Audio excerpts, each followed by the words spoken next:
There were lots of positive developments involving human trafficking litigation this week, and joining me to talk about this is Carissa Phelps.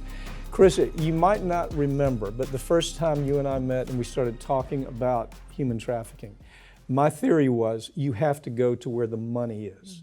I said you got to go to the hotels, you got to go to Wall Street, and you have to go to the credit cards that make all this happen.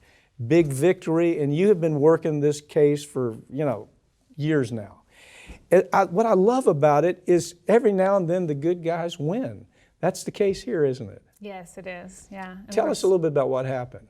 Well, a judge's ruling said, Visa, you're going to stay in. You're going to be accountable for your actions to a victim, and that's Serena Flates. I hope I'm saying her name correctly, but Yep. she's not our client particularly, but we're behind this case. We really support it. We have a common defendant, and we're really excited that the judge is seeing it too, that these businesses don't exist alone. They get support. Right. In other words, porn, whether it's MindGeek, which is one of the biggest porn distributors in the world, whether this is the Girl Do Porn, okay, that's the site.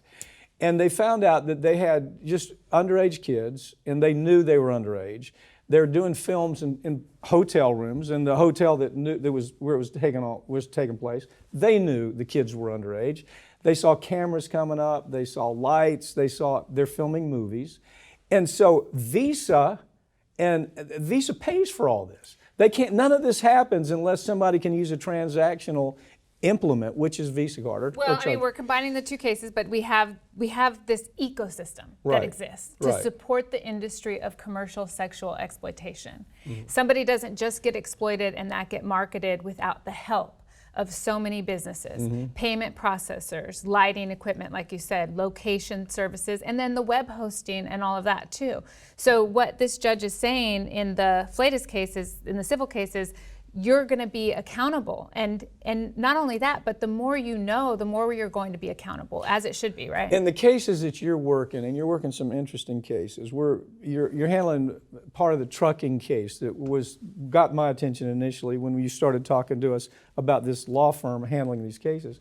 But that's where they put girls in 18-wheelers in California, and they bring them across the country, and they're all along the way they're stopping at truck stops. And they're saying, hey, we've got a carload full of underage girls, meet us at the truck stop, have sex with them, and go home. That's pretty ugly stuff.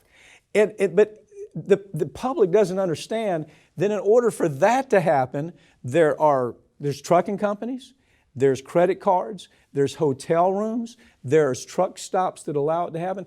All of it is part, as you point out, it's part of an ecosystem, isn't it? Right, and the really frightening thing is the data now, the way that we stream data and the way that trafficking is happening over this last 2-year period with all the lockdowns and everything we've experienced, traffickers have stepped up their way of exploiting and making money. And so we see victims contacting us that are on these webcamming sites. We won't name all of them because they haven't been named yet. But exactly what you're talking about is happening now over the internet, And in a way, sometimes it's more exploitive because it's happening over and over and over again over these videos, right? It's not just one time being sold, not that is bad enough. That is bad enough, speaking from my own personal experience. Even one time being sold is bad enough. But to have that repeated again and again and again on video, and to not have the ability to take that down or take that off of the web, and not have people accountable is horrendous. Before you went to MBA school, before you went to law school and got your degree, you were trafficked. This is material that you're really familiar with. And I know when you talk to me about it, the thing that strikes me most is this is a commodity that's a reusable commodity. If somebody's selling drugs, they sell cocaine one time, that's the one time they can sell it. If they're selling 14, 15, 16-year-old girls, they sell them again and again and again.